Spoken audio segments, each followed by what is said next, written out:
ये lesson number 4 का 12th class का। क्या भारत की विदेश नीति से यह झलकता कि भारत क्षेत्रीय स्तर की महाशक्ति बनना चाहता है? 1971 के बांग्लादेश के युद्ध के संदर्भ में इस प्रश्न पर विचार करें।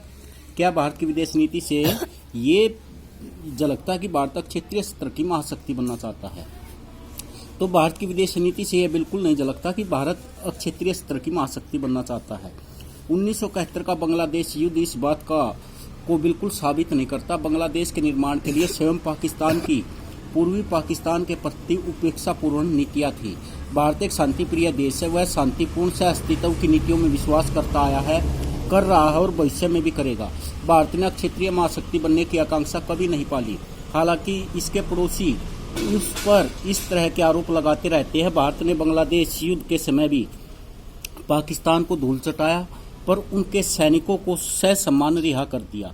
पाकिस्तान की भेदभावपूर्ण नीतियां और उपेक्षित व्यवहार के कारण ही पूर्वी पाकिस्तान की जनता विद्रोही कर बैठी थी है और इसने युद्ध का रूप ले लिया। भारत ने इसे अपना नैतिक समर्थन दिया है। क्वेश्चन नंबर 9, किसी राष्ट्र का राजनीतिक नेतृत्व किस तरह उस राष्ट्र की विदेश नीति पर असर डालता है? भारत की विदेश नीति के उदाहरण देते हुए इस प्रश्न का विचार कीजिए। हर देश का राजनीतिक नेतृत्व उस राष्ट्र की विदेश नीति पर प्रभाव डालता है। नेहरू जी के सरकार के काल में गुटनिरपेक्षता की नीति बड़ी जोर शोर से चली, लेकिन शास्त्री जी ने पाकिस्तान को ईंट का जवाब पत्थर से देकर यह साबित कर दिया कि भारत की सेनाएं हर दुश्मन को जवाब देने की ताकत रखती हैं। उन्होंने स्वाभिमान से जीना सिखाया, ताशकंद समझौता किया, लेकिन गुटनिरपेक्षता की नीति को नेहरू जी के सम्मान जारी रखा। कहने को श्रीमती इंदिरा गांधी नेहरू जी की पुत्री थी, लेकिन भावनात्मक रूप से वह सोवियत संघ के प्रति अधिक प्रभावित थी। उन्होंने बैंकों का राष्ट्रीयकरण किया, भूतपूर्व देशी रियासतों की पूर्वी परत समाप्त किया, गरीबी हटाओ का नारा दिया और सोवियत संघ में से दीर्घ अनाक्रामक संधि की। राजीव गांधी के काल में चीन तथा पाकिस्तान सहित अनेक देशों से संबंध सुधारे तो श्रीलंका ने उन देशद्रोहियों को दबाने में वहां की सरकार को सहायता देकर यह बता दिया कि भारत छोटे बड़े देशों की अखंडता का सम्मान करता है।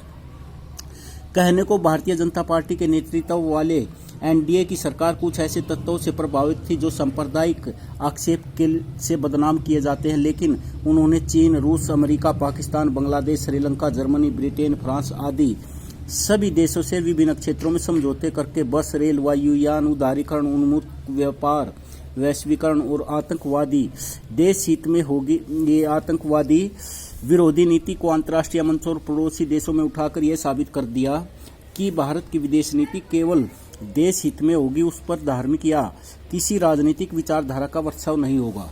अटल बिहारी वाजपेयी की विदेश नीति नेहरू जी की विदेश नीति से जुदा न होकर लोगों को अधिक प्यारी लगी, क्योंकि देश में परमाणु शक्ति का विस्तार हुआ तथा अमेरिका के साथ संबंधों में बहुत सुधार हुआ।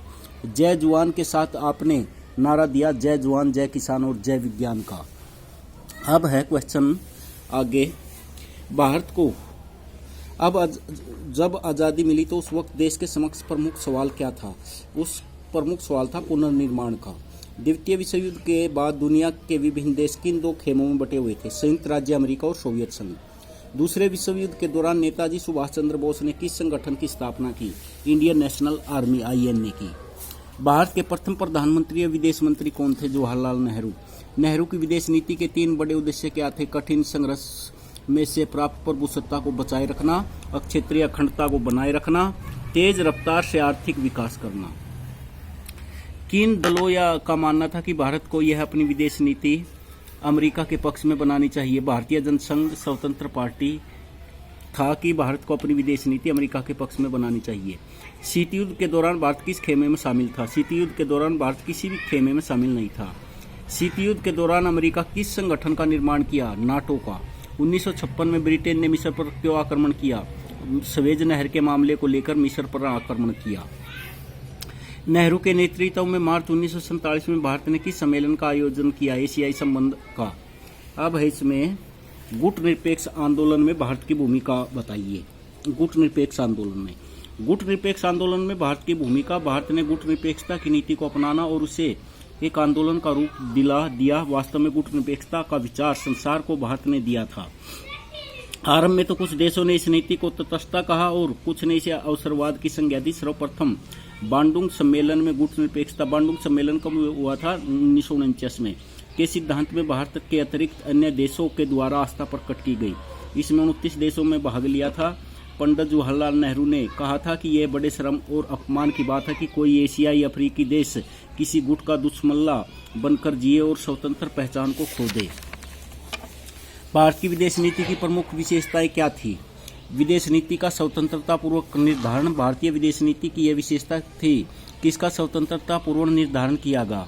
इसका अर्थ है कि भारत में बिना किसी बाहरी दबाव के, बिना किसी खेमे में सम्मिलित हुए या किसी खेमे में दबाव में आए हुए अपने स्वतंत्र दृष्टिकोण से और परिस्थितियों का अपने आप मूल्यांकन करते हुए इसका निर्माण किया है और अपने विदेशी संबंधों का संचालन किया है। भारत ने स्वतंत्रता पूर्वक तरीके से राष्ट्रमंडल में बने रहने का निर्णय लिया और सोवियत संघ के खेमे के देशों से संबंध बनाए रखे। नंबर 2 है निरंतरता। निरंतरता भी भारतीय विदेश नीति की एक विशेषता है। इसका अर्थ है कि स्वतंत्रता के साथ ही जो नीति अपनाई गई थी वह आज भी लागू है। भारत में बहुदल प्रणाली है और चुनाव में विभिन्न दलों में सत्ता के लिए खुला संघर्ष होता है। इस संघर्ष में कई बार सत्ता परिवर्तन भी हुआ, जैसे 1977 में, 1980 में, 1989 में, 1991 में, 1996 में, 1998 में, 2004 में सत्ता परिवर्तन हुआ। परंतु जो भी दल सत्ता में आया उसने उसी विदेश नीति को अपनाए रखा जिसके निर्धारक जवाहरलाल नेहरू कहे जाते हैं और जो प्रधानमंत्री के साथ विदेश मंत्रालय का कार्यभार भी अपने अधीन रखते थे। संवैधानिक मार्गदर्शक। भारत की विदेश नीति की एक विशेषता यह भी है कि संविधान इसके संबंध में प्रत्येक सरकार का कोई भी राजनीतिक दल हो मार्गदर्शन करता है। संविधान कोई बाध्यकारी प्रावधान की व्यवस्था नहीं करता, केवल यह सुझाता कि सत्तारूढ़ दल या वर्तमान सरकार को क्या करना चाहिए। अब है पंचशील। पंचशील क्या है? पंचशील है 29 अप्रैल 1954 को भारत चीन समझौता हुआ किया गया। पंचशील सिद्धांत में 5 सिद्धांत हैं। एक दूसरे की प्रादेशिक अखंडता प्रभुसत्ता के प्रति पारस्परिक सम्मान की भावना रखना, एक दूसरे पर के क्षेत्र पर आक्रमण न करना, एक दूसरे के आंतरिक मामलों में हस्तक्षेप न करने का संकल्प, समानता, पारस्परिक लाभ के सिद्धांत के आधार पर मैत्रीपूर्ण संबंधों की स्थापना, शांतिपूर्ण सहअस्तित्व। निःशस्त्रीकरण क्या है? भारत सशस्त्रीकरण को विश्व शांति के लिए घातक मानता। सशस्त्रीकरण महाशक्तियों की प्रतिद्वंद्विता व युद्धों को बढ़ावा देते, इसलिए भारत ने सदैव निःशस्त्रीकरण को समर्थन किया है। भारत ने आणविक समर्थक होते हुए भी अणु बम न बनाने की नीति अपनाया है। आज विश्व में लगभग 20 अरब रुपया प्रतिदिन अस्त्र शस्त्रों के निर्माण पर खर्च किया जा रहा है, तो दूसरी ओर 40,000 बच्चे प्रतिदिन भूख से मर जाते हैं। शस्त्रों की इस विनाश लीला को रोकना अत्यंत आवश्यक है। चेरनोबिल में हुई दुर्घटना ने विश्व को बता दिया कि विश्व एक आणविक विस्फोट के कगार पर खड़ा है, जो कभी भी जरा सी मानवीय गलती से घट सकता है। इसलिए भारत निःशस्त्रीकरण का, विशेषकर आणविक शस्त्रों का घोर विरोधी है। भारत अमेरिका की स्टार वार योजना का विरोधी है।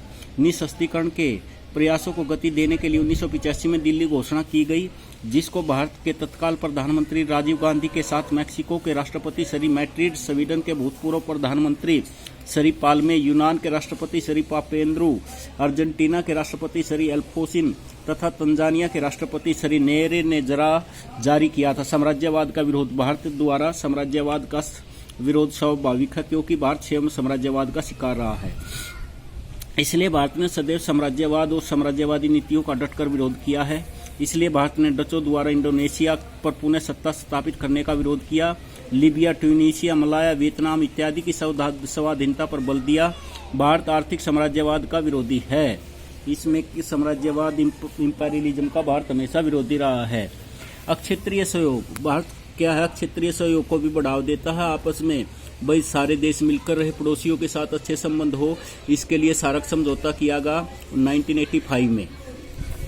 भारत के पास महाशक्ति बनने के लिए सभी तत्व मौजूद हैं, लेकिन भारत ने महाशक्ति बनने का कभी प्रयास नहीं किया। भारत का क्षेत्रीय सहयोग में सदैव विश्वास रहा है।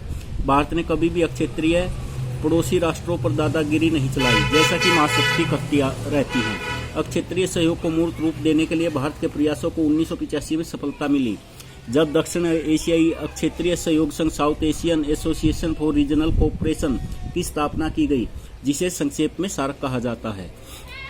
इस संघ में भारत के साथ पाकिस्तान, बांग्लादेश, श्रीलंका, भूटान, नेपाल, अफगानिस्तान तथा मालदीव सम्मिलित है। इसमें 8 देश सम्मिलित है। सार्क देशों में 8 देश सम्मिलित है। इनका समूह है